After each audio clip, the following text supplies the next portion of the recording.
This segment of the podcast is brought to you by Rock Treads, the aluminum traction kit for any wading boot.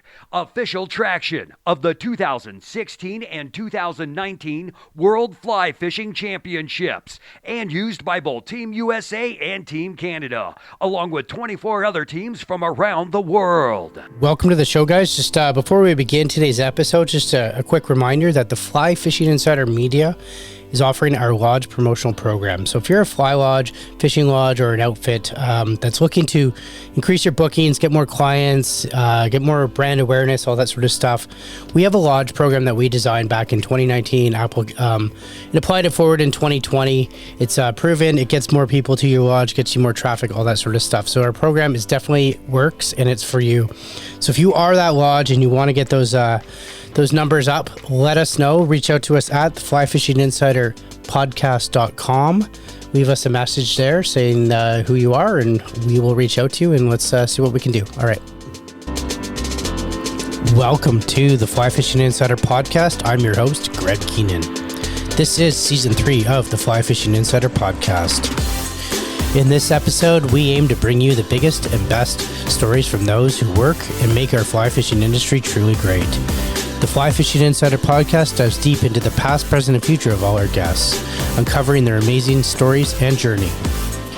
Join us each week as we interview a new podcast guest.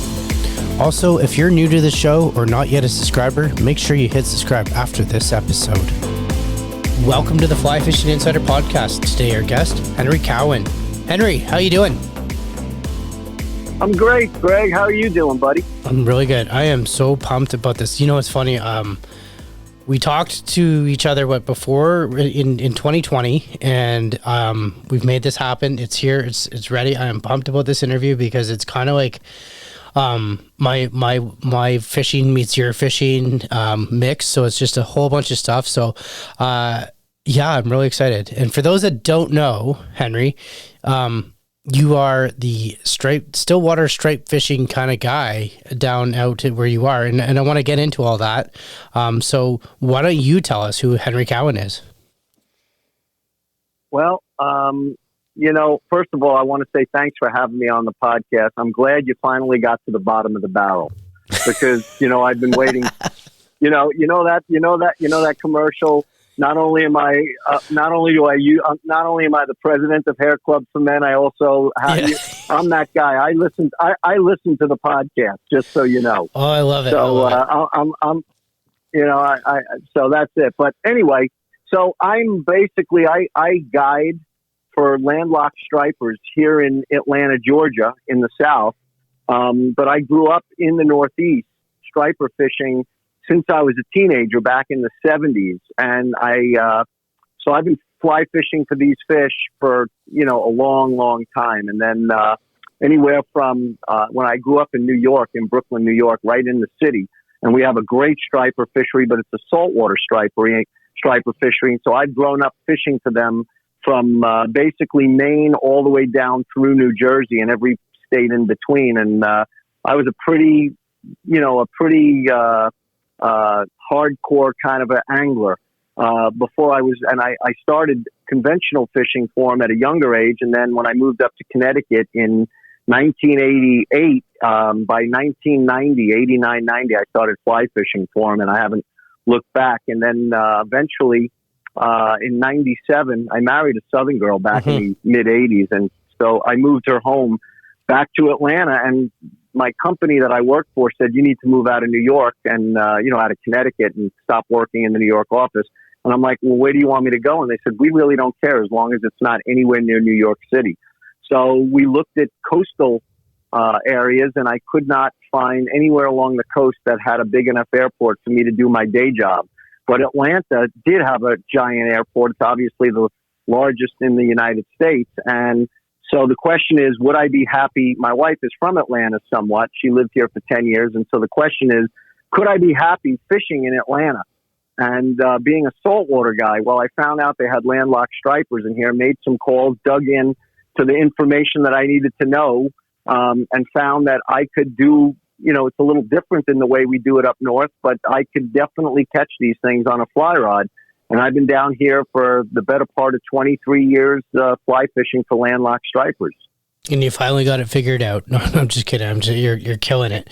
Well, listen, hey, Greg, that's funny you mentioned that. I want you to know, true story. My first 6 months down here, I didn't catch fish for 6 months. Really? I had them.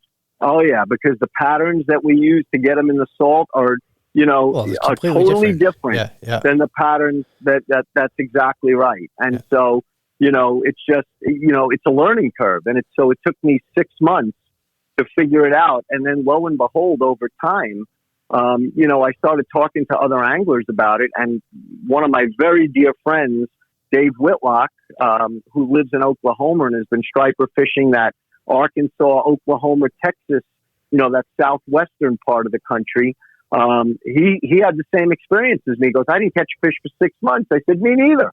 And so, it's a whole different, and, he taught back in the day, he was teaching the fishing schools up in LL Bean up in Maine for a number of years. So he got the striper fish up there and learn about them, and also found the same thing, that the stripers and the landlocks are not, they're the same fish, but they aren't exactly, you don't catch them exactly the same way because they're bait. The forage is in different places where, so you just got to figure it out. You just put in your time, pay your dues, and eventually it comes to you, So what was that learning curve like for you? Was it, obviously there's a bit of frustration in there as well, but when did you kind of have like an aha moment going, you know what? I kind of get it. Like the food source is completely different. The structure is completely different. The tides, the water, like everything for the same fish is completely different. That's right. And so, while we call them striped bass in New York City, folks that live in Maryland call them rockfish. And the reason, same fish, they just, they just call them rockfish because they tend to be found in structure, whether it's bridge abutments or rock piles or pilings, and anywhere there's good structure is where you find these fish feeding in the salt. So I came down here, Greg, I'd go in, and I've told this story to a lot of people, but I'd go into a cove, and there's this long cove. Let's say it's, a tenth of a mile long. And on the right side of the cove is just a big old red clay mud bank on the right side. And on the left side, there's docks and pilings and rocks and blow down trees and all sorts of stuff, all sorts of structure. And I would go into that cove and fish my way down the entire left bank with that structure because these are rockfish, right? These are stripers. And I go in from one cove to the next, and never caught a fish. And then one day I walked into I was sitting in my boat and I saw some gulls flying overhead, flying into a cove, and I followed them in. And as I got into the back of the cove, the gulls were coming down and feeding on the surface on the red clay bank, where across from them were all the docks and the blowdowns and all. And I went in there and I caught a fish, and I'm sitting there going, I wonder if the threadfin shad like the red clay better than the structure. And that was the aha moment. And ever since that day, it was a lot easier to put things together because now I know where they find their where they're getting their next meal.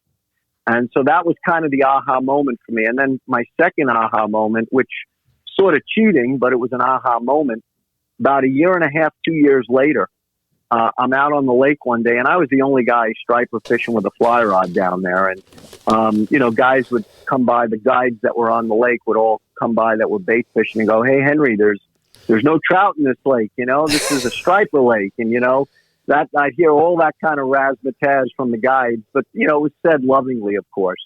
No doubt. It was. But what ended up happening was I met a guy who was in his late 50s, and he was casting a fly rod. And I'm like, look at that. There's a guy casting a fly rod on the lake. I've seen very few of them. And this guy had the most horrible cast. You could have, the elbow wasn't bent. It looked like the Statue of Liberty and big old loops and hitting the water in front of him, behind him. It was absolutely awful.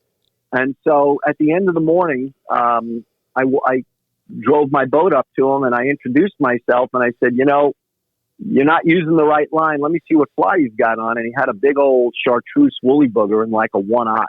And I said, that'll work, but there's better flies than that. And I said, I'm Henry, and if you come out much, I'll be happy to fill you in on what you need to start doing. He goes, Henry, I've been fishing these from South Carolina, and that deep drawl. He said, Henry, I've been fishing this lake for 30 years. He goes, I've caught so many 30, 40-pound fish on conventional. I just want to try it on a fly. He goes, but I don't know what I'm doing. If you show me how to catch them on a fly, I'll show you everything I know about this lake. So, Greg, let me tell you, did I get the better of that deal? No doubt. We became good buddies, and it just changed. It just sped up the learning curve tenfold. Yeah. Oh, I love that. Oh, that's such an awesome story.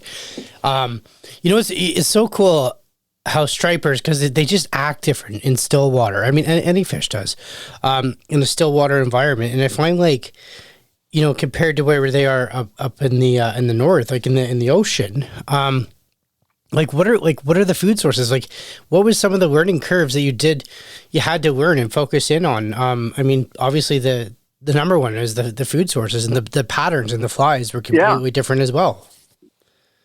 No. Well, the flies were a little different, not completely different, but a little different. Mm-hmm. One of the big things that was different was, striper fishing in the Northeast, first of all, the fish feed on tides.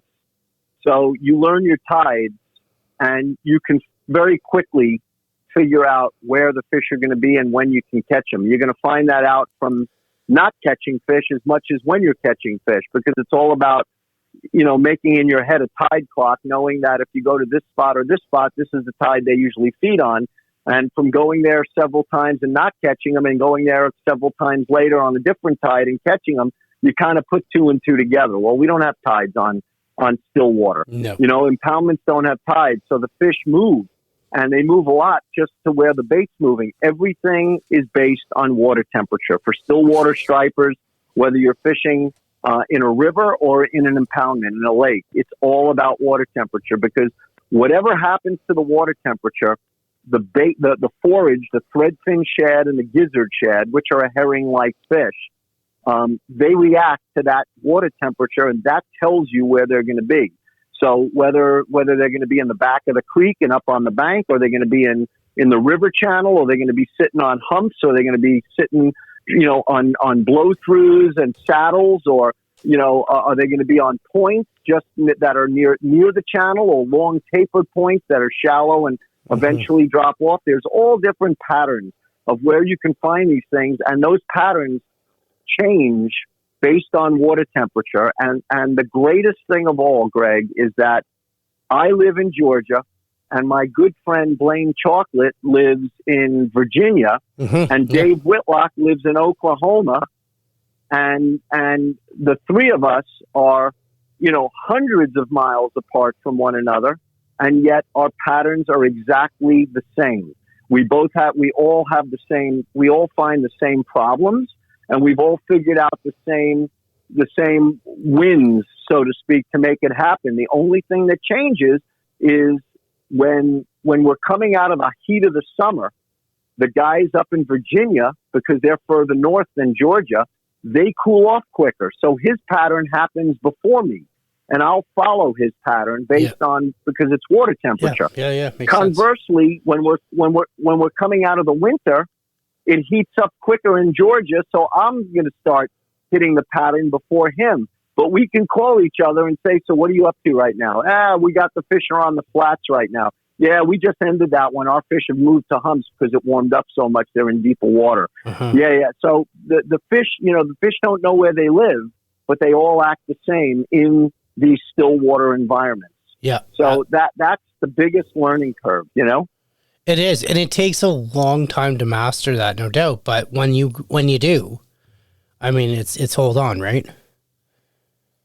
Yeah, it takes time. Look, as you know, nothing beats time on the water. There's no question. But if I was brand new to striper fishing today, coming into a lake that I wanted to start catching them, and I wasn't sure what to do, the first thing I would do is I would go to a fly shop and see if anybody's doing it. And in this case where I went, nobody was doing it. Yeah, I was just going to say, from your story, you went there and no one was doing it on the fly. Nobody was doing it, right. So I had to figure it out. So now I'd go into the bait and tackle shops that weren't fly shops. And I'd want to know, okay, so who are the top gear guys? Who are the guys that are light tackle fishing with spinning rods and bait casters using artificials? I don't want the bait guy. I want the guy who's throwing artificials. Now I know, if he's successful, he's either successful using lures that fish on the surface, just below the surface, or deep under the surface. So I can match with my fly line the same water column that he's matching. The only difference is I can match the artificial with a fly a whole lot better than you can with an artificial lure. Although I wish I had game changers back then, but we didn't. Mm-hmm. So the best thing to do is to find out what the conventional guys are doing and ask them, where's the pattern right now? What's going on? Where are the fish? And then you try to mimic that on your own using the fly and using the proper setup. So that's the first thing you want to do. The other thing I would tell people is it's important to try and get a network together. If you can put a network of other folks that like to do what you're doing, you don't have to be out there 3 days a week. You can be out there 2 days a week, and somebody else can be out there 2 days a week. And now you can start sharing your experiences. And so when one guy says, man, I was in the backs of the coves, I didn't see a thing today. And another guy says, oh, my God, I caught the heck out of them. I was on points today out on the main river channel. Oh, okay, well, that's the pattern then. So, you can hasten up that learning curve if you could get a network of 2 or 3 guys that like doing what you're doing and share the information, providing, they're not Instagram hogs, that that they're going to put it out there for 500 people to see, Exactly. Yeah, no, I do know what you mean. Actually having that data and that compiled network, which, it definitely helps. It so helps. And you can trace that going through, again, water temperature, currents, all that sort of stuff, for years to kind of come and see if there's any trending, data or whatnot from that. So, again, taking the guesswork out. And it doesn't change. No. Yeah, and it doesn't change. And then the ones in the rivers, we have fish that are in the rivers too. Yeah. And they, a lot of the fish that are in impoundments, at least across the country, there's a lot of lakes that have rivers attached to them. And these fish go and make a spawning run up the river every year. And so when they get up in the river, I will tell you, stripers in the river are a whole lot easier to catch than the ones in the lakes. Lake stripers it's a much tougher quarry in the lake than it is in the river because a river just isn't quite as big. There's not as many places for them to hide. They're going to try and take the deeper water. So if your river is, on average 2.5, 3 foot deep across most of the river, but then you've got some 4, 5, 6 foot holes, or you got a creek coming out of the river somewhere, that's where the fish are going to be. Exactly. And in a lake, it's just, it all looks the same. Most people are intimidated by a lake. Well, and that was going to be my next question. So here you are, you have a big body of water, a lake, your home waters. What is your home lake? You don't have to give, too much about it, but what is your home lake? No, I have no secrets. I know you don't. Linear. Okay, so Greg, I just want you to know I'm one of these guys that believes in paying it forward. Mm-hmm. I like sharing the knowledge. I won't put an X on a map and say go here. Exactly. But I am happy to share the knowledge.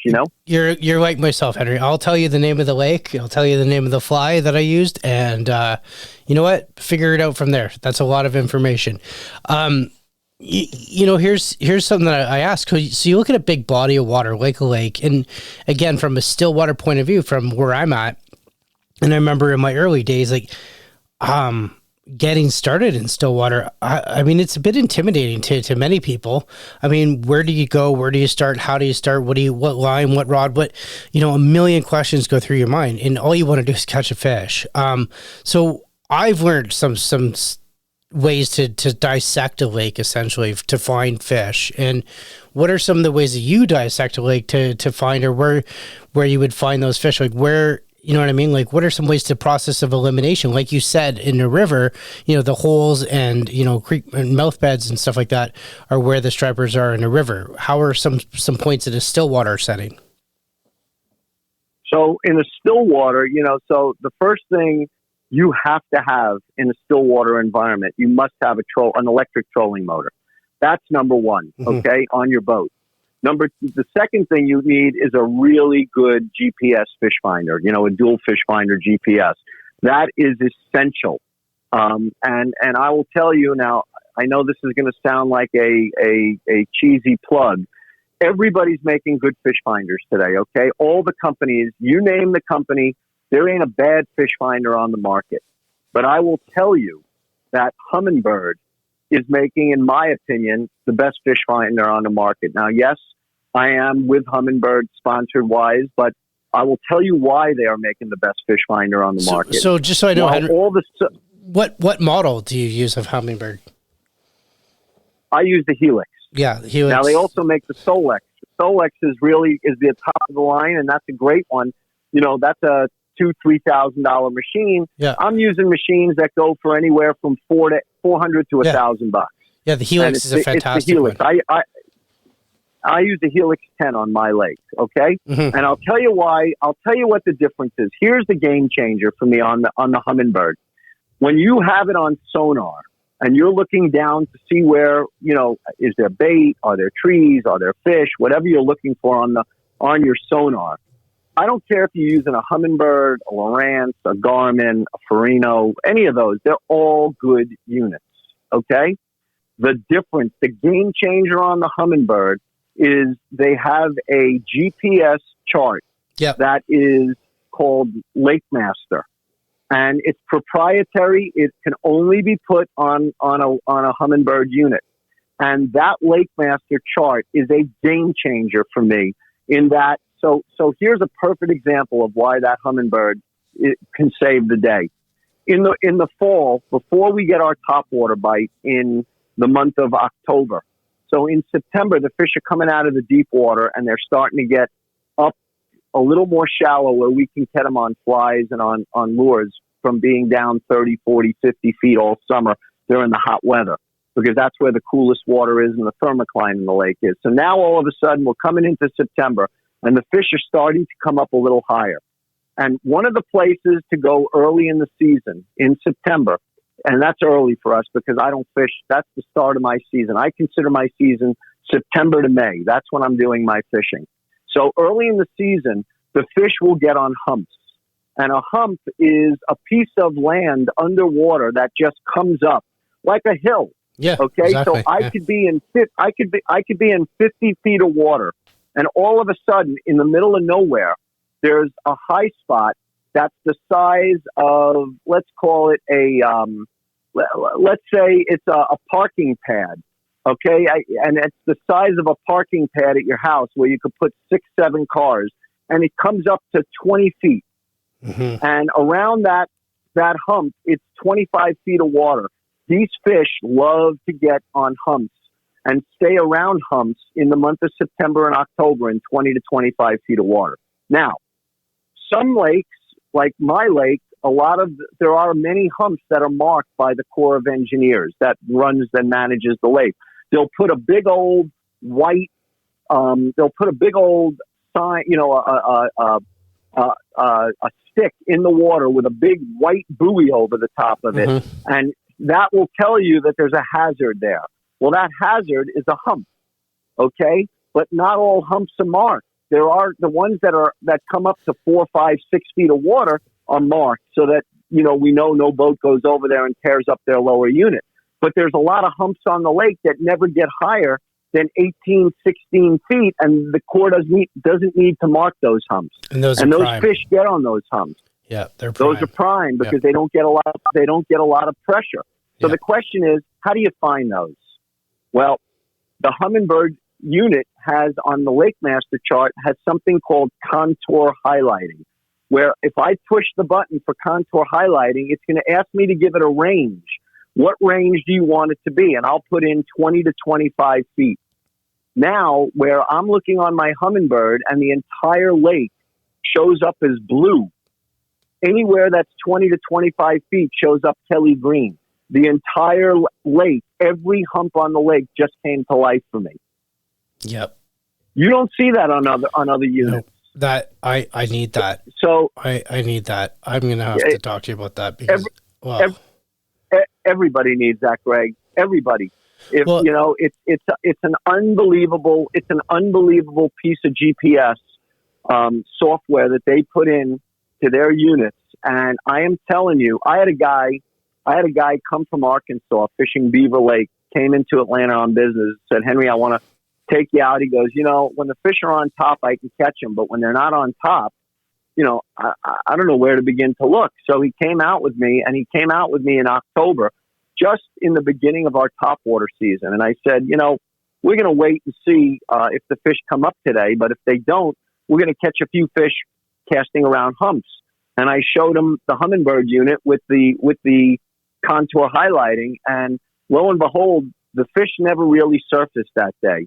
And we still caught fish, and he was blown away because we knew what the pattern was, and my electronics showed me where I could find that pattern happening all over the lake. Yeah, that's true. So it's really important to have good. Wow. It's important to have a good fish finder, you know?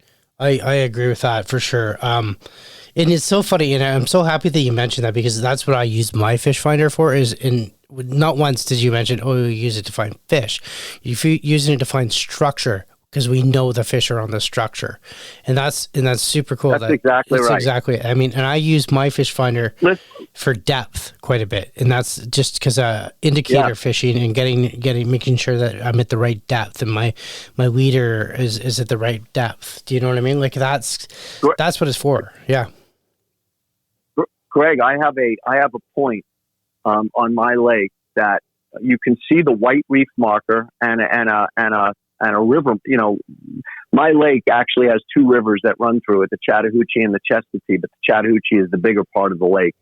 And there's a reef marker with that Chattahoochee mark, number there, along with a white marker telling me that there's a high spot there.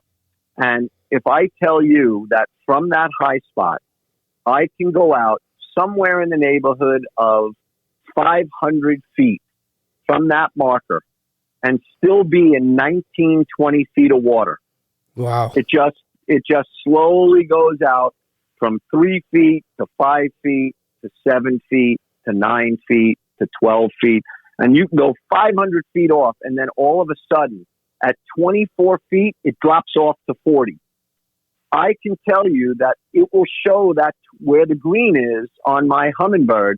And if I get to the end of that 24-foot line where that drop-off is, my God, I can't tell you how many fish I've caught on that drop-off. It is insane. It's right on the ledge. Yeah. And I wouldn't know that without my, I'd have to really look at the graph, at the GPS, and have to look at all the lines to figure all that out. But the Humminbird Lake Master makes it easy. So that to me has been my biggest. And by the way, Lake Master wasn't around 6, 7, 8 years ago. So I got to tell you, the first 14 years, 15 years was a little tougher than the last 8, Oh, absolutely. It's funny how, it's just so crazy. I just love the Stillwater talk because a lot of what's happening down there transitions up to here. And I mean, it's just because it's still water. So, I want to talk about the fishery itself. Like, I mean, has it gained popularity from when you started to where you are now? And, I know it was yourself, Whitlock and Blanton, you guys all kind of came together. You pioneered this fishery and all that sort of stuff. But I definitely want to talk about the popularity and the increase of the fishery with fly fishing. But before you answer that, I just want to hear from our sponsors here really quickly, and then we'll jump back into the show. Sounds good. This episode of the Fly Fishing Insider podcast is sponsored in part by Waterworks Lamps and Fly Reels. Looking to upgrade your fly reel? Upgrade to a Waterworks Lamps and Reel today. Try the all-new Waterworks Lamps and Lightspeed F and feel the difference. For more information on Waterworks Lampson, visit waterworkslampson.com. Now let's get back to the show. Hey, Henry, how's it going? We're back. Good. You paying some bills, huh? Yeah, well, you know it. So, exactly. Yeah. Let's talk about that. So I asked that question about, the popularity of what's going on where you guys are. I mean, was there a time where there was like 2 boats on the water to, more than that? Like, where are you at? So when I moved down to Lanier in 97, most everybody were bass guys. They were bass fishermen on Lanier, largemouth and Kentucky spotted bass, which is another great fishery that we happen to have down here. But that's a whole different kind of a podcast. That's like a smallmouth that looks like a largemouth, but there are separate species called Kentucky spots, and we have a world-class Kentucky spot fishery down here, and that's what most people fished for. And there were a few center consoles when I came down here. There were a few, but these guys, it wasn't overly popular back in the late 90s. And as we got into the early 2000s, more people started fishing for stripers. And by, the early 2006, 2007, all of a sudden we had striped bass clubs, 2 or 3 different striper clubs here on Lake Lanier, but they weren't fly clubs. They were conventional clubs. But when I started down here, there was one guy that fly fished down here, and he actually guided a little bit. And when I first moved down here, but all he fished this lake that goes down to 120 feet deep and some 130 feet is deepest. This guy would fish with a floating line in the back of a cove. That's all he did, because that's all he knew. And so when I moved down here, I knew you could fish all levels of the water column because that's what I did in salt water. I just had to learn the patterns. Over time, what happened was by the year 2000, I was really rocking and rolling with this thing. And Gary Merriman, who's the owner of the Fishhawk Fly Shop here in Atlanta, one of the biggest fly shops east of the Mississippi. I think he'd been in business since '74. And a matter of fact, he's the guy that created the tarpon toad. So he owns a fly shop here in Atlanta, and the tarpon toad is one of the most famous tarpon flies there is. Anyway, long story short, he asked me to start guiding down here in 2000. He said, you got to take a couple of my customers out. I've got half a dozen guys, and I was a little reluctant, but he kept pestering me, and eventually I agreed to it. And before you know it, I was taking 6 and then 12 and then 18 and then 25. And here I am with a full-time job, and I'm taking 50 trips a year. But what's interesting is a lot of my customers started getting boats. And when I first came down here, there was nobody fly fishing for them. And I would say by 2005, we probably had a solid 10 or 12 anglers. And here we are, 2021, Greg. And I will tell you that one of my dear friends and I last year, we were counting boats. That we just sat down one day and said, let's think about how many guys fish this lake that we know of. And we don't know all of them, but we know the boats. We know some of the guys we know and some of the guys' boats we know. We got done. Now last year, this was in 19 or 20, I should say, early 20s. So this is a year ago. And we've already seen probably a half a dozen new boats this year already in the last 6 months.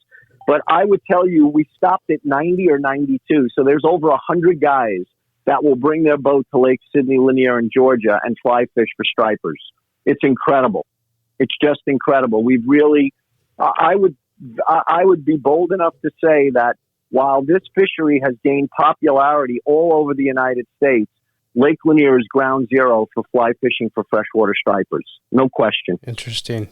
It's very interesting. Let's talk about that. This fishery is located in the United States. In whereabouts in the United States? Because it's quite popular. What is it, in the lower states, correct? Well, yeah. So, they have stripers and hybrids, which are a cross between a white bass and a striped bass. We have those in probably, I'm going to say about 37, 38 states. And it's mostly, the northern reaches of the U.S. don't have them because the water's just too cold for them. But if you were to start, let's say, in Pennsylvania and draw a line across the United States, come across Illinois, go through Colorado, Arizona, out to California, everywhere down below that, there's striped bass and hybrids. And the reason that it is becoming so popular is because it is positively a saltwater fishery in fresh water.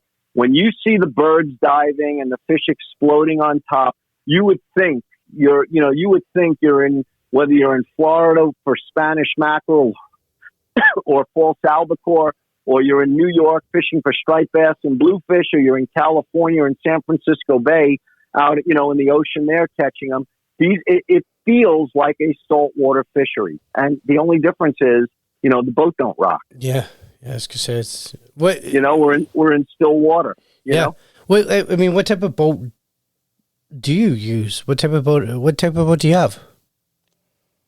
Well, I'm in a Ranger, 22-foot Ranger center console. It's a bay boat, and but it's set up like a redfish boat. So I have a big front deck and a big back deck, so I can put two anglers in the boat and everybody can fish at the same time. But I got to tell you. I see guys out there in kayaks fly fishing for these things now. So from a kayak to a little micro skiff like a little towee or a Hog Island skiff, those guys. Those are little micro skiffs that we see plenty of them on the lake. And then, I even see guys in bass boats and obviously center consoles and flats boats are very, very popular on my lake. And you even see guys in pontoon boats with trolling motors on them, So, I saw a guy last year with a fly rod on a jet ski, and I started crying. That was, every time I see a guy with a fishing rod on a jet ski, it reminds me of that Scott ad where the guy is he's sitting on the airplane wing and he's yanking the guy off the jet ski in the Bahamas. That's like one of my.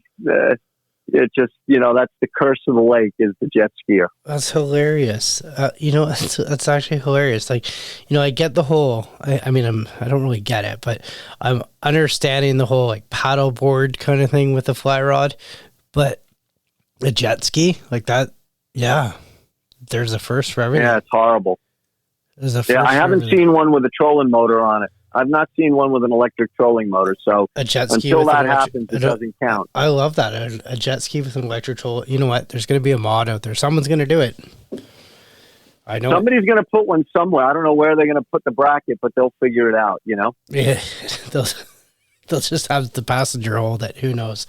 So, I wonder, you know what, Greg? They actually, Minn Kota used to make a trolling motor that you could attach to your skeg on your engine, right? Right above your prop. Yes. And I wonder if you couldn't put something like that underneath the underneath the blowout of the jet. Under the intake. I wonder if you could put one there and use it. Who knows? We'll have to ask Minn Kota. We'll see. Listen, Greg, you could be out of the podcast business. I might have found a new line of work for you. I don't know. Making trolling motors for jet skis. I think I'll stick to interviewing quality guests like yourself, my friend. It's just, too much. Too much. Speaking of quality guests like yourself, you wrote a book. You recently wrote a book when it just came out here in 2021 about striped bass fishing in Stillwater. Tell us about the book. Like, why did you write the book? Is it your first book? Did you get started writing the book? What was your goal? Walk me through everything like that. All right. Well, it was my first, and let me say my last. Why is that? There's no way I'm writing another book. Oh my God. It's a miserable experience. I mean, it's just so much work to put in. If you're going to try to write a quality book and not cheat the reader, it's an incredible amount of work. I'll give you for instance, Greg. So I've written for, all the national magazines in the United States. I've written for all of them over the years, and I was on the masthead for quite a few. And when you write a magazine article, the average article is usually about 2,000 words. And when an editor says to you, when a publisher for a book company says to you, so I'm looking for somewhere between 65,000 and 100,000 words, you're sitting there going, I got to write between 30 and 45 articles to make this happen. That's how I broke it down in my head. Yeah. And when I got done with the first 20,000 words, and I just felt so proud of the stuff that I had written, and I'm like, this is going to be really good. And I turned and counted the words, and it showed up as 20,000 or 18,900. And I said, geez, Louise, I still got another 40+ thousand words to go. How in the world am I going to ever get this thing done? It's just, it was just, let me put it to you this way. I don't know how guys like Lefty wrote 33 books in his lifetime. I don't know. You actually it's know him. remarkable, but you knew him, didn't you? yeah, Lefty. Well, that's how the book came about. Lefty was a very close friend of mine, and Lefty had been down fishing with me on Lanier several times, and he called me up back in 2017, and he said, Henry, I'm getting a lot of emails and a lot of letters around the country from people asking me about striped bass in freshwater, both rivers and lakes, as well as hybrids. And, there's nothing regarding fly fishing written about these fish. And he goes, the industry needs a book and you need to write it. And I'm not taking no for an answer. Just tell me you're going to do it and I will, we'll hook you up. And so, when I once described when Lefty asks you to do something, Greg, you remember Don Corleone from The Godfather? Yeah, it's how like could The I Godfather. not? Yeah. So when Don Corleone asks you to do something, how do you say no? So I said, yes, Godfather, I'll write the book. Yeah. So that's how the whole thing came about, quite frankly. And then, unfortunately, he passed away just prior to it coming out, about a year before it came. Actually, what happened was I had gotten the outline done and got everything put together, and then Lefty got sick and passed away, and I just went into a deep funk. I was Lefty was like a second dad to me, and to a lot of people for that matter. He was just that kind of a guy. And I'm going to be honest with you. I grieved. I cried. I grieved. And I didn't, outside of my guiding, Greg, I didn't even go out to fish for fun for probably the better part of 9-10 months. Yeah. I was just grieving. And then all of a sudden, I don't know how, but it just lifted. And then it was a matter of, all right, I made a promise to this man. I got to finish the book. And so I just put pen to paper and cranked it out, and we got it out. And it came out in November of 20. And from what I understand, it's doing pretty good. And it's called Fly Fishing for Freshwater Striped Bass. And it's available in fly shops around the country, but it's also available at Amazon, Books A Million, and Barnes & Noble, and our friends at Flyman Fishing Company also have it, and Renzetti. Renzetti is also carrying it. Oh, okay. We're getting some good, we're getting some good PR from it, and we'll see. It was so far everybody's telling me that they're really happy with it. The words that I hear from most people are loaded with information, easy to read, and that's the best compliment you can give me, because when it comes to writing, I'm a very simple guy, Mm-hmm. So when somebody says easy to read, the hair on my neck stands up, on the back of my neck. It's just, that's what I want to hear. I love it. Definitely, Henry. I know my copy's stuck in the U.S. Mail system somewhere, so I do want to read it, and I was hoping to get it obviously prior. We tried to get it prior to this airing. But it's there, and we got the next best thing. We got you on here right now, so we're all good. Well, listen, I think the Postmaster General is sitting somewhere in the United States with his legs up, reading your copy, and then he'll send it to you after he's done. After he's done with the read, it'll come to you. Well, that's fine. I was very fortunate. The hardest part for me was not the writing part of it. That was, mm-hmm. It was unbelievably time consuming. The hard part for me was the pictures. Here you have all this unbelievable information that you're puking up over the years, that you're putting down for people so that they can know how to get started. And that's what Lefty asked for. Lefty said, I need a book from you that basically tells people how to start, because nobody knows where to begin in this, mm-hmm. in this fishery. So it's got to be a how-to book, rivers and lakes. So I did. And so I've got the info is fantastic. I will tell you that.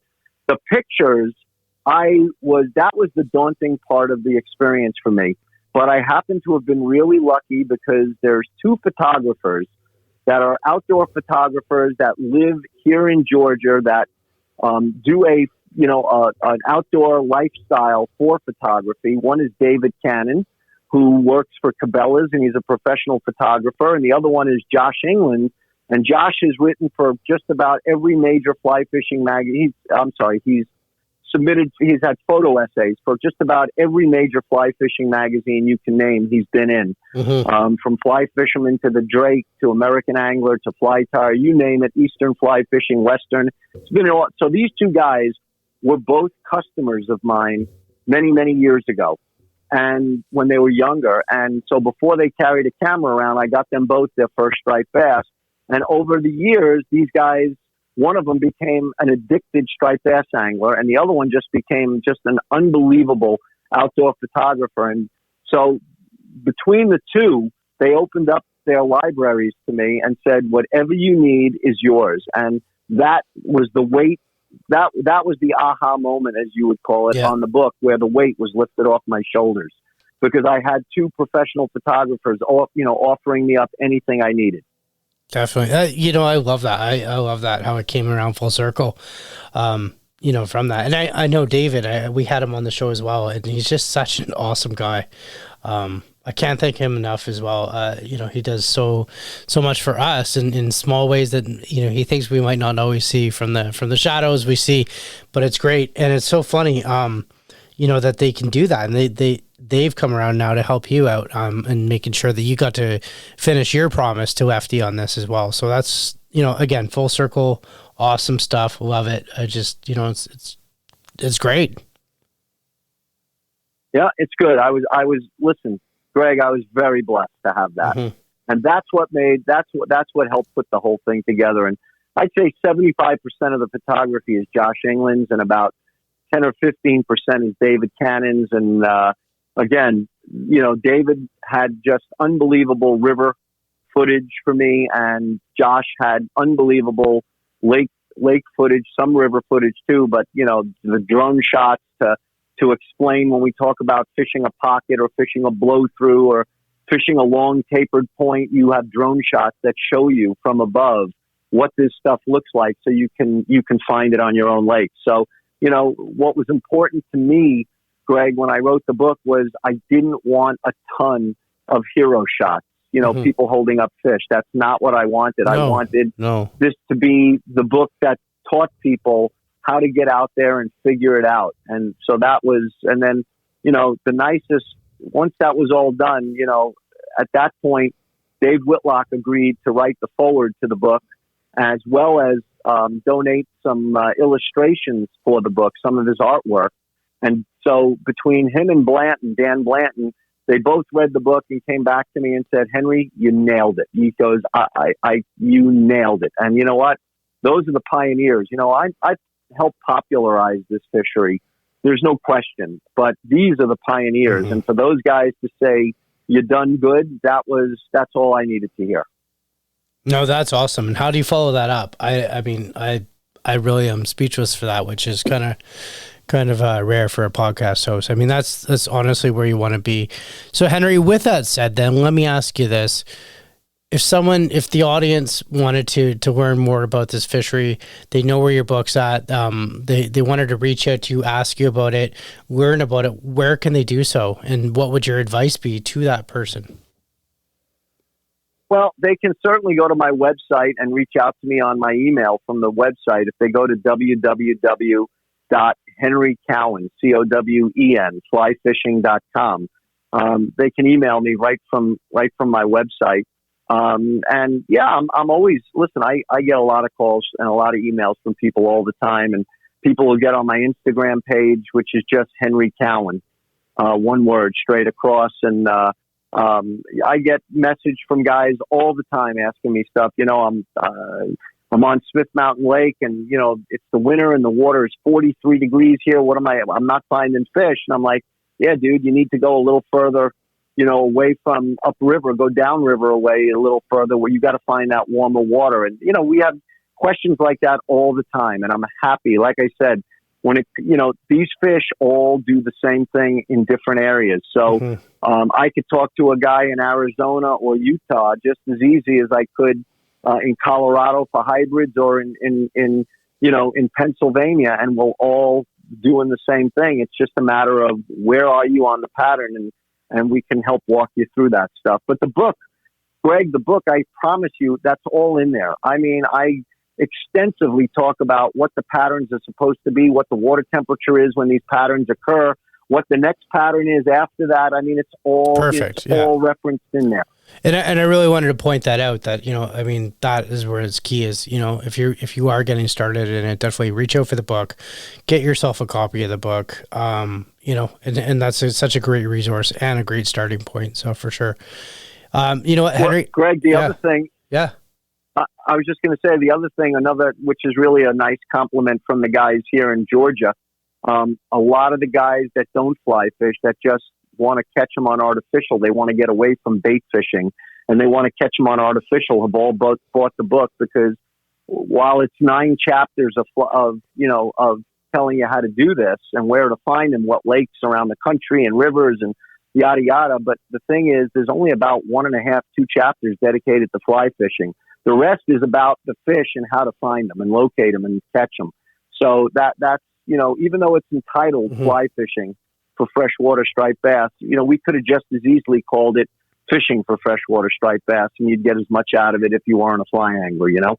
Totally agree, for sure. I mean, the same tactics apply, so definitely. Henry, I want to thank you for being our guest today. I mean, it's just my head's spinning. There's a ton of knowledge. I'm excited. This is such a great interview. I always love talking to you. I know when we talked on the phone, it's just, I always get a good, you know what I mean? It's a great conversation for sure. So I'll probably have to bring you back. I know I want to bring you back for more of an in-depth of how-to for our summer series that we're doing on the podcast. So I'll definitely have to invite you back for a how-to on how to fish for striped bass, and we'll get more in-depth on that. But yeah, Henry, pleasure talking to you. And audience, I want to thank you guys as well.